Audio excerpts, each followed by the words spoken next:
Hello guys, welcome back to my YouTube channel, guys. Today I have a little bit of a new idea, a little bit of a new concept. Essentially, what is gonna happen is I'm gonna show y'all a game, and I'm essentially gonna talk through my thought process throughout the game as a Jeff player. So it's gonna be kind of sort of educational. I hope y'all like this kind of content. Hopefully y'all want to see more of this kind of content. I'd consider myself qualified to sort of talk about all this stuff, just because, well, I mean, I consider myself a pretty decent Jeff player, and I'm not gonna lie, I did pick a game that is probably one of the best games I have played ever, probably. But I think it's also one of the best games for educational purposes, because I still make some mistakes, obviously. No game is perfect, but this game is very close to perfect. But there are some decisions in this game in particular I want to talk about. But first, we can take a quick look at the bans before we get underway with the game itself. We have Luna Gambit banned. Gambit in particular is quite annoying for Jeff, especially because of his movement. Luna, we don't really care too much about Luna, but is what it is. Her ultimate, I mean, honestly, Jeff kind of does like playing into Luna, so it's a bit unfortunate that she got banned, but whatever. White Fox is also banned. White Fox is, her normal kid is quite annoying, but her ult is a very easy ult target. Her Fox form, her ult is an easy eat for Jeff. Other than that, Dino can be pretty tricky. Another good ult target though. So honestly, Jeff has quite a lot of good ult targets this patch. And then we have Black Cat, which is incredibly annoying, and DD, which is also incredibly annoying. So overall, not bad. Now we're gonna be rolling out here on sort of like a pokey comp with like a Moon Knight Phoenix with a Captain America. So I don't really know what we're supposed to be doing in this comp, because we have a Captain America with a poke comp. So I'm kind of just chilling in the back here a little bit, heal botting, seeing what we can do. Hit a pretty good bubble there on the Moon Knight. I'm gonna try to pause as little as I can. However, I will pause to point out some things. Heal priority. One thing, you always almost want to prioritize the target that looks like it's in the most danger. And what I mean by that is you can almost tell when some people are panicking. Like, I mean, obviously you don't know their character as well as they know their character, and they know their limits way better than you do. So if you see your Captain America fucking jumping through that small room there on the right, being pressured out, most likely he's the one that's in the highest sort of need of help. And also your invis was looking towards the rest of the team, so you could maybe count on your other support, but and you should. And there's obviously a lot of other factors that go into the healing priority and who needs the most help, but you can generally tell if somebody's being chased, if somebody doesn't have cooldowns or a way to escape based off of how they move. So we're gonna be continuing here. Get stopped a little bit. We're just pressuring. So here you don't really need to do too much fancy in this stage of the game. We just need to pressure, build ults. We're getting some picks here, so this isn't There isn't really too much going on here for me to talk about. Just build your ult. Be aware of what ults they have online. Always think about what ults they could have. Frankly, the cloak did die. I didn't think the cloak had ult, but I'm pretty sure they wouldn't have a chance to use it anyway because they did die there. So, but that cloak build ult really quickly, despite everybody dying. Now, they do get a last second contest here. I don't think this is very good for the enemy. So, my team just cleans up very nicely here. When there's not a lot of people to heal, it is okay to look up if somebody is above you that needs healing. However, in general, when you're playing Jeff, you never want to look away from the majority of your team. If you have to look up at one person that needs healing while your team is fighting, 90% of the time, the correct play is to ignore the person above you, because splitting your attention as Jeff is really bad.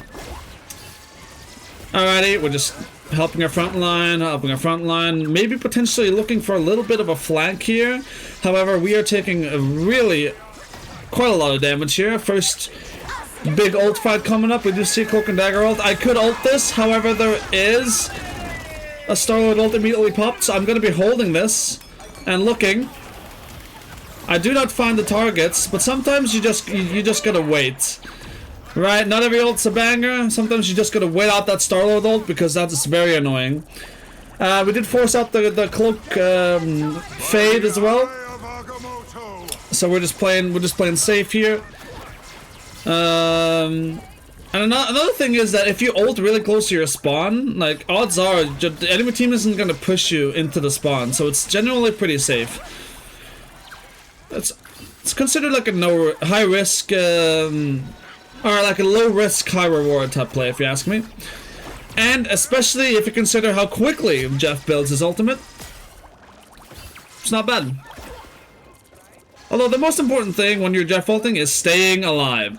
As long as you stay alive, you can force cooldowns, you can force positioning with it, but if you die, it's not worth it, in my opinion. But all good, we're gonna be pushing the cart here. And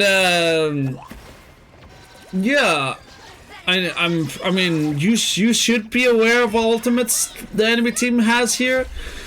You gotta pay attention to if they're swapping, what they did use last fight, and I would know. I mean, obviously I don't remember what I was thinking about, but I remember that the Rogue and Bucky didn't use their ultimate, and I usually communicate this, and I was aware of that. Instantly fall back. Very early Rogue ult, by the way, super aggressive. Although they do trade the Rogue with the Cloak ult onto the Moon Knight here. The Phoenix ult doesn't find too much. I immediately... See, that's a bit annoying. I can go back a little bit there. I definitely should have helped my Captain America earlier here. Let me go a little bit further back. I definitely should have helped my Captain America a little bit earlier here. However, we can see it was a critical target over here. Sometimes I get I mean, it still shows Phoenix as critical, even though she's in her ult, which is annoying. Oh, and obviously I was still trying to help my Cap, but sometimes you gotta reload at a pretty bad time. If you notice, right here, I do something called a reload cancel, where I can showcase this, because this is very important Jeff tech. So right here, let me go to 0.5 speed. There is a sound you hear as soon as Jeff is done reloading. Right there. You heard it? And as soon as you hear that sound, on this skin specifically, it's like a sound. And right after you see me do that, I instantly throw a bubble to cancel the animation. Show you one more time. Oh wait, did I do it this time? I might have... I think this is... Yeah. So that's called a reload cancel. And however, my point is this: despite me helping my Captain America, I had to reload. I did hit the bubble, I did hit the bubble with that I used to reload cancel. I did hit it onto the cap to give him increased healing. However, it wasn't enough. Solo tanking his cap is what it is. So now we lost our tank. However, I do have my ult, and we have a pick. I can look to make a really aggressive play here. You can see I'm looking for it. I'm asking my team to walk up. Don't be scared, team. And we're gonna make an aggressive play on both tanks. We eat both tanks, and they should both be dead in this scenario. Maybe actually they're not, but at this point, both the tanks are in my backline. They're out of the fight, and this is incredible value, because not only are we winning the fight on point, we're also staggering the tanks, more so than if I actually would have killed them. So we're just gonna make sure that the rogue actually dies, and it's even better, because the enemy team is actually committing to this fight. Although they do have a few ultimates up, they got some picks. So it's not super good, but that play could definitely work out if we definitely I believe maybe my invis died as she was ulting there, which was a bit unfortunate. So, but I think that's normally a pretty decent play to go for if you can catch both tanks. So now, as soon as you hear I have Agamotto, you immediately want to make sure if you can sort of help your team in that. Unless there is multiple people, unless there is more than one person helping the Strange, unless the team is being sort of assisted in killing your team, you can normally, even if the Strange is getting help, you can normally actually out-heal the damage while they're being stunned. However, you shouldn't, I mean, hope for it, but it's definitely something good to go for. Now I see this Angela being really annoying. Maybe try to cancel our flight. Oh, good. Not really doing a lot here. We have 30 seconds remaining. I have another ult coming up. And I know that they do not have any ultimates except for this Bucky ult now. We found 2 picks. And I either A, want to look to stagger somebody after we cap, B, try to C9 the enemies off the point, or C, hold my ult for a better scenario. Now I guarantee you I'm gonna go for one of these 3 things.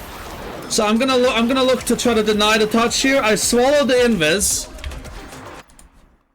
Swallowed the invis, who has and would have had ultimate after this cloak ult in this fight. The reason you prioritize the invis is that you know, because you're good at ult tracking, that this invis is about to have ult. You can isolate her, and even though she goes invis, now suddenly, the team is losing, the cloak ult is over, and she does not have the ultimate. 7% away, and they probably wouldn't have wanted to use it anyway. So that's the sort of idea where instead of doing the 3 options I proposed, you would do a 4th option, which is deny the enemy support ult value, which could be considered like trying to force the enemy team off the point.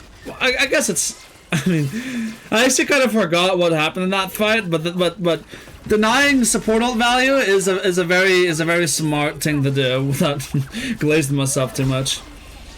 And even though the invis has a really easy job of getting away from you after you're ulting, she is very easy to target with your ult and to hit with your ult. So now we're just vibing. Ooh, I find a random pick onto the Atom there, which is very silly of the Atom. Definitely shouldn't be happening. And now we can go really aggressive. Although, one of the priorities as Jeff and one of your responsibilities is that because of your long range, you want to be on the point a lot of the time because you can get value from far away.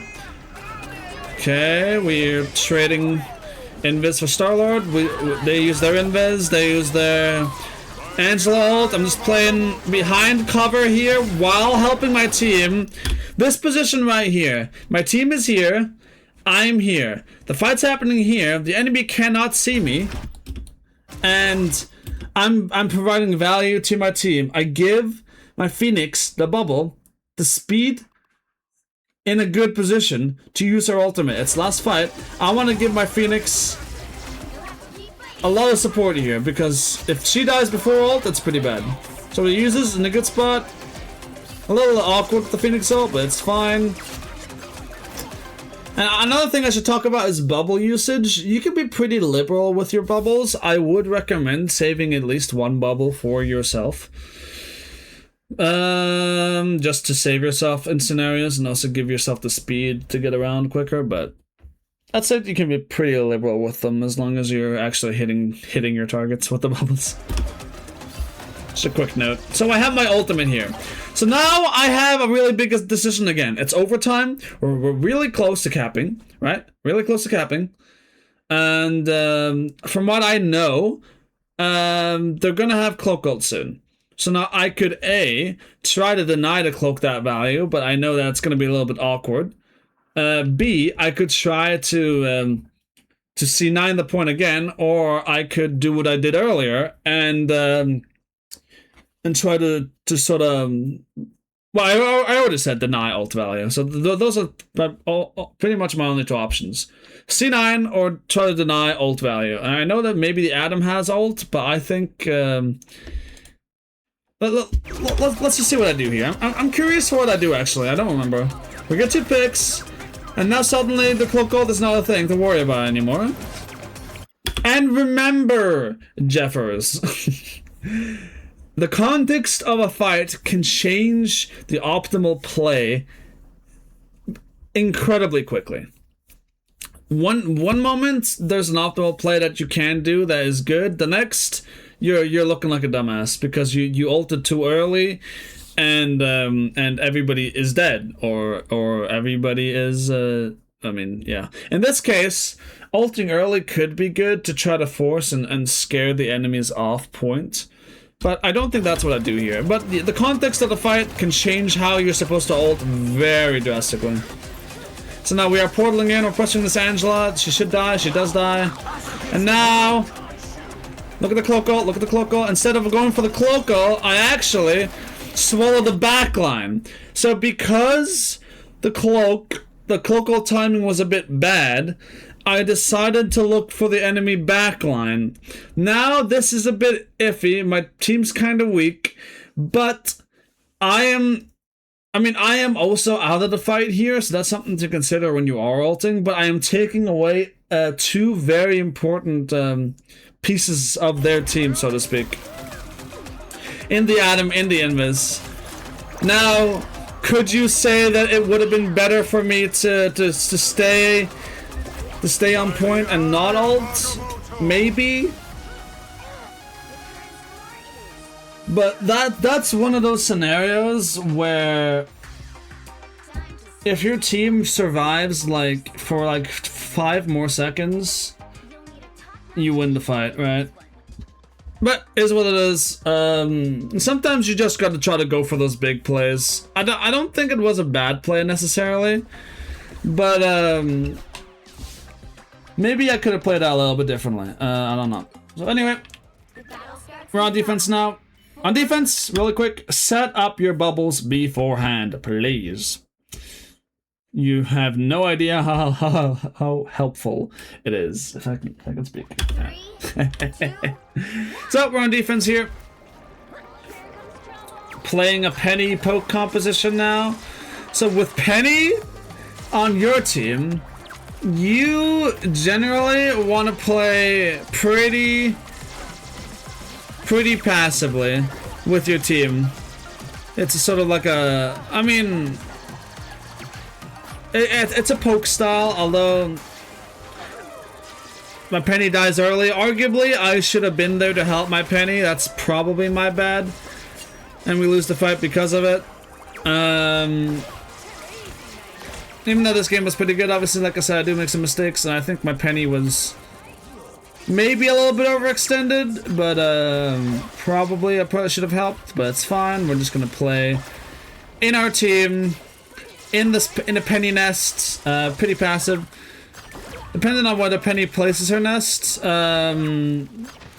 you pretty much always want to play in the nest. As you can see, I'm constantly staying in it while also peeking out. Into a Groot. Now, it's gonna be pretty damn annoying, these walls. Groot's not the best against Jeff, or against, you know, or Jeff doesn't like to play against Groot. I go for an aggressive eat here. I do not get much, but I buy time. The Groot does not get any picks here, I do not think. The whale doesn't find anything, and that's their combo failed. So we could definitely look to fight with the cloak ult here. However, the Phoenix does die. So in this scenario, like, it's very hard. Like, I can't really see much. I'm getting pressured by the Star-Lord.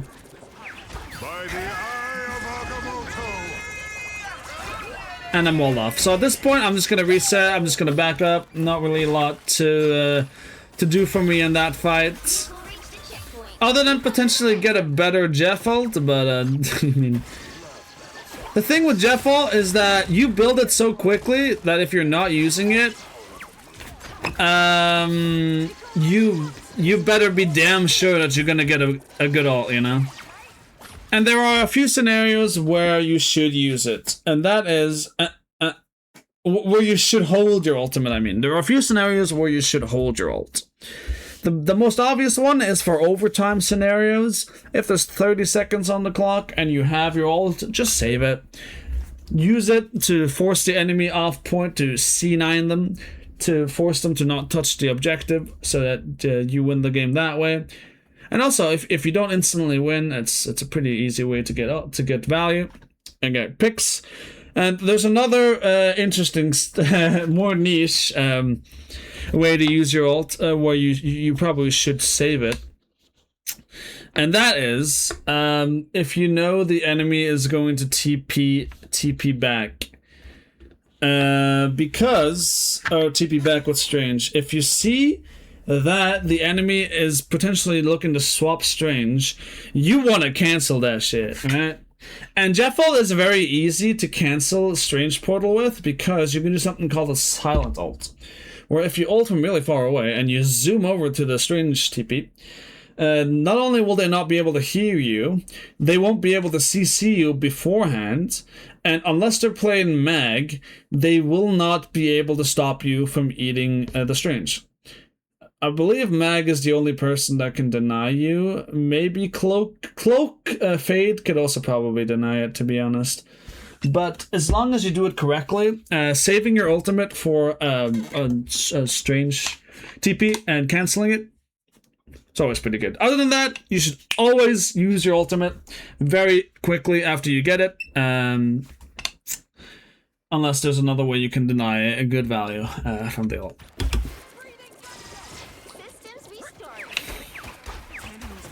Yeah, not every ult can be a banger. Sometimes you just gotta, you know, take it or leave it, you know? Sometimes you just gotta say space created and move on. Created space, force the enemies out, didn't die. And like I said earlier, the most important thing is to not die after your ult. That's the most important thing. In general, just not dying is pretty important. So now we get a pretty cute little spot here. The silence insane. My Moon Knight, unfortunately, was a bit out of my LOS there. It's pretty hard to look at him through the pillar. And sometimes, you know, I mean, maybe that was my bad, but sometimes, like, you just gotta cut your losses. Like, if somebody is, like, dead to rights, and like you know they're dead, and your team also needs help, like the rest of your team also needs help, sometimes you just gotta let somebody die to keep others alive. Because sometimes if you try to help the person that's guaranteed gonna die, they die anyways, and your team is gonna die, because your team's gonna die as well because you weren't helping your team. So yeah, now they're cloak ulting in. I didn't quite, in that scenario, I would have loved to ult the cloak ult to get a guaranteed eat. However, I don't really like going for it a lot personally, but it could have been good. to isolate the cloak and kill her. However, I didn't quite have the Jeff ult in time, so the timing was slightly off there. However, I have it now, and we'll see what I do with it. I don't quite remember. I think I'm gonna look to use this definitely aggressively. However, my cloak and dagger did die, so that doesn't mean that I'm solo supporting right now. And when you're solo supporting as Jeff, if you ult and you don't get value, your team has no supports. So probably not the best idea to ult right away right now, so we're just gonna wait a little bit until our cloak comes back into action. Shouldn't be too long. I see that my cloak is back now, so now I'm gonna be looking. I see there's a Groot ult here, and I insta-ult into the Invis ult, which is very lucky. Now, the enemy team did get 3 kills with the whale. However, I once again isolated 2 supports here. Put them in or close to our spawn. And now suddenly, the Groot, I don't know why this Groot is chasing me, maybe he's possessed, but suddenly, there's an even fight on point. I think it's actually even, and we do actually win this fight.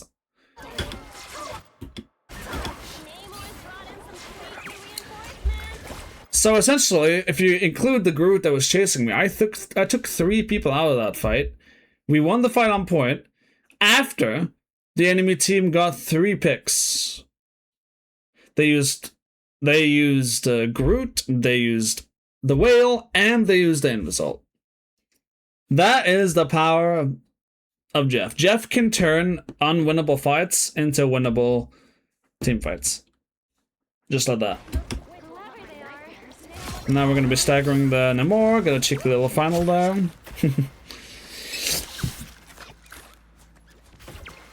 And you can see how quickly I'm using these Jeff ults. Like you do not need to hold on to these when you're playing Jeff. Other than the 2 scenarios I mentioned. And sometimes there are better angles where you should be using your ultimate earlier. Oh. So I should have helped my Elsa there. That was a bit awkward, but chalk that down to a mistake. All good. Now the enemy is going to be looking to combo the Strange and Star-Lord, which I should be aware of, I think. However, we are using Phoenix ult. And the Groot just walks up. This Groot is...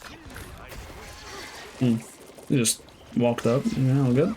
And now the Star is looking to flank. Ooh. Well, we are trading pretty well. My Moonet's insane. So the Star-Lord goes early with his ult here. Although, yeah, it's kind of difficult for me to help my Moonet there. There is an Eye of Agamotto, however, it's pretty bad. I have very good sightlines. We found a massive Glowchox. And now there's 60 seconds remaining. So now that there's 60 seconds remaining, I have 50% ult charge. Odds are I'm gonna get my ultimate a while before we reach overtime here, but ideally you want to save it for overtime.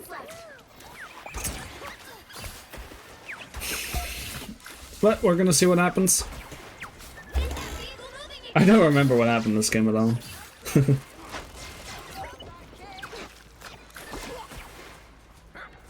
So we get to pick onto the Star-Lord. So the nest is positioned there. Like when I say I want to play in the nest, sometimes the nest is not in your ideal LOS. However, when you have the opportunity to play in the nest while also hitting your entire, while also helping your team, I would advise it.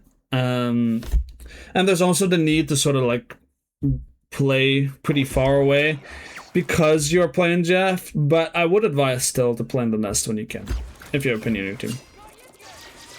But definitely your own safety and playing the range you have as Jeff is gonna be your priority and helping your team.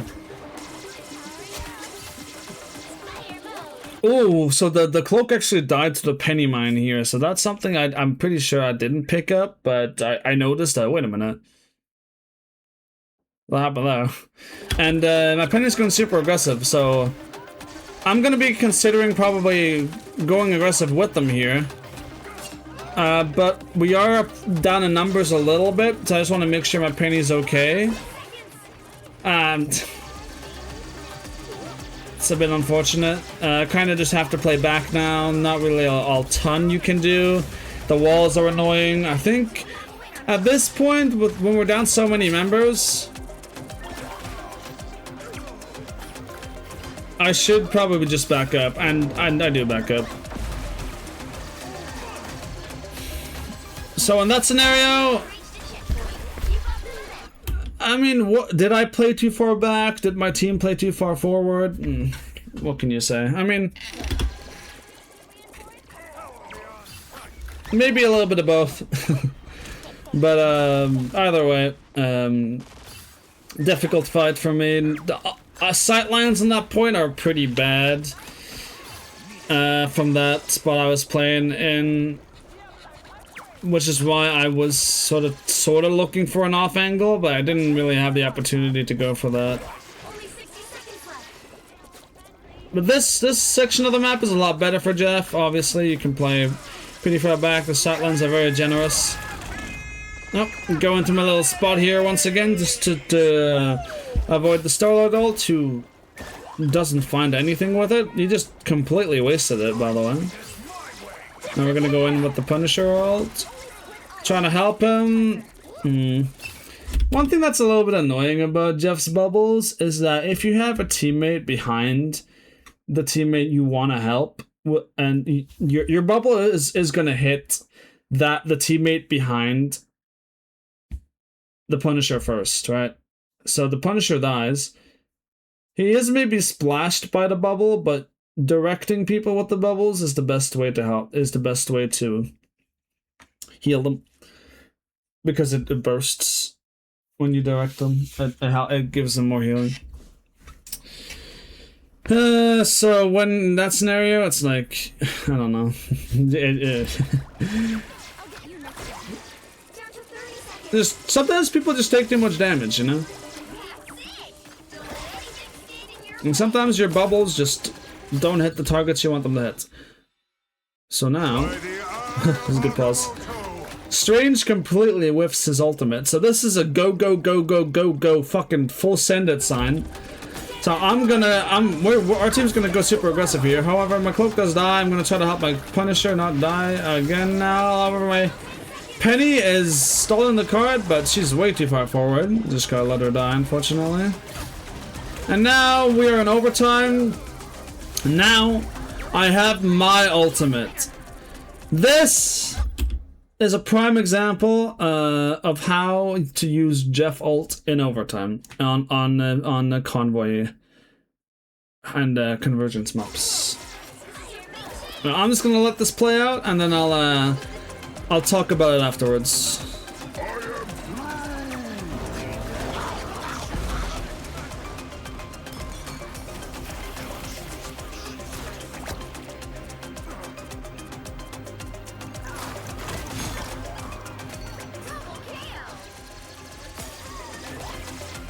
Alright, I'm just gonna pause it there. Alright, so ulting, when you're ulting on this point specifically, you want to ult on the head. It's a little bit awkward, but the head is the best spot. You can catch people above you, and you can catch people on the floor, above and below you in the Jeff ult. And I managed to grab both the Groot and the Strange. If you notice that the Groot does not have his ironwood wall, the big wall, the brown one.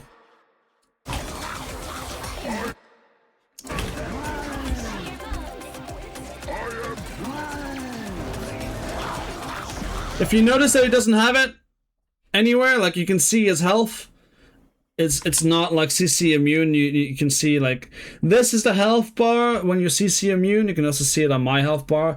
The Groot is not CC immune right now, so we go for it.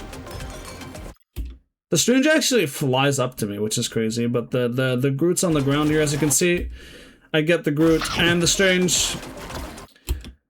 Right there, another reason you want to ult on the head is because of just that. You can normally, when you are in the hide and seek form, the underwater form as Jeff, whenever you jump off a ledge, you immediately pop back up to your sort of quadruped, sort of normal form. on 4 legs. However, when you're on your ultimate, you're not really allowed to do that. The game doesn't allow you because you're in your ult. The only way to get back to normal, Jeff, is by letting the timer run out or by spitting everybody you have in your mouth out. So you can utilize this to your advantage to do some very cool and very standard Jeff movement tech. You're going to see this a lot in very good Jeff players, where you have, very often you're going to swallow your own teammates in your ult while getting a high value ultimate, which is fine. But this is the exact reason why you want to ult like this. Number one, because you're getting the enemy team in a good spot, and also you can, while conserving momentum, you can spit out your team, help them out a little bit, and guaranteed get to the ledge and get secure kills while getting back to the fight quicker. And another thing, when you are ulting as Jeff, you're going to the ledge. Spitters are not quitters, guys. Spitters are not quitters. You don't always have to jump off the map. I had 0 deaths this game. 0 deaths.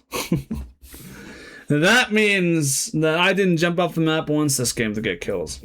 And I didn't have a big Jeff ult, but I had a few okay ones, including this one. And yeah, no, I mean, you don't have to jump off the map. You have to notice, who do I have in my ult, and do they have the movement abilities to get out? Strange has a fly. However, he's crippled when you spit him out, and he can't fly right away because he's I don't know, maybe his cape is not working right away. So Strange and Groot, very easy targets to ult, very easy targets to kill. This also depends on the kill plane on the map, how high the kill plane is, but whatever. And from here, we just close it out. My Moon Knight dies, but it's whatever. They're going to try to TP back here, I think. But one of the benefits with ulting a Strange in an OT fight is that you stagger him a little bit, and you make sure that the TP is going to be very bad. Like, we're finding picks here. Normally they would be back in TP already. Now they're just back. We found another pick. So the invis might be able to come back, but at this point, it's really awkward for the enemy.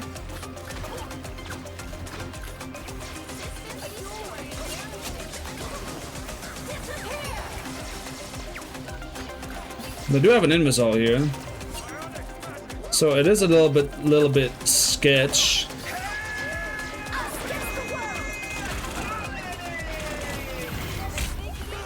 And they actually see 9 without my help there, which is really weird.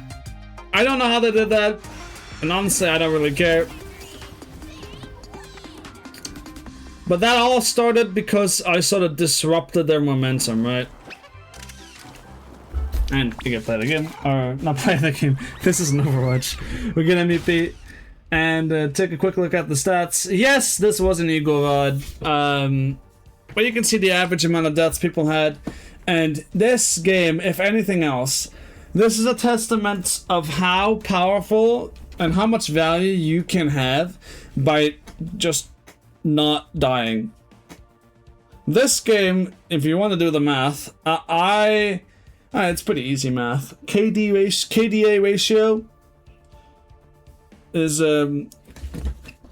KOs plus assists divided by the amount of deaths you had. You can't divide by 0, so that means you just gotta add 41 and 60 together, meaning that this game I had a KDA ratio of 101, which is my highest KDA ratio of all time. Now, it wasn't a super flashy game, 8 finals, above average I'd say, but totally not anything spectacular. However, the value of not dying and the value of constantly being there, constantly sort of looking for angles, looking for plays, and you do not need that much healing to be effective. Like as you can see, like 60,000, like you really don't need that much healing to win team fights, to win games. So yeah, there you go. That was an educational sort of Jeff VOD review here of my 101 KDA game. KDA ratio game. If you enjoyed this, I'd really much appreciate it if you would slap like and subscribe to the video, or to the to the channel. I'm live every Monday, Wednesday, and Friday on at 4 p.m. Central European Summertime on twitch.tv/Bukath392 and youtube.com/Bukath392.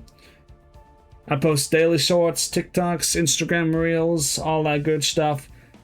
If you would like to join our Discord, I have a Discord link in the description of the YouTube video. Feel free to join that one. We do community events, all that good stuff.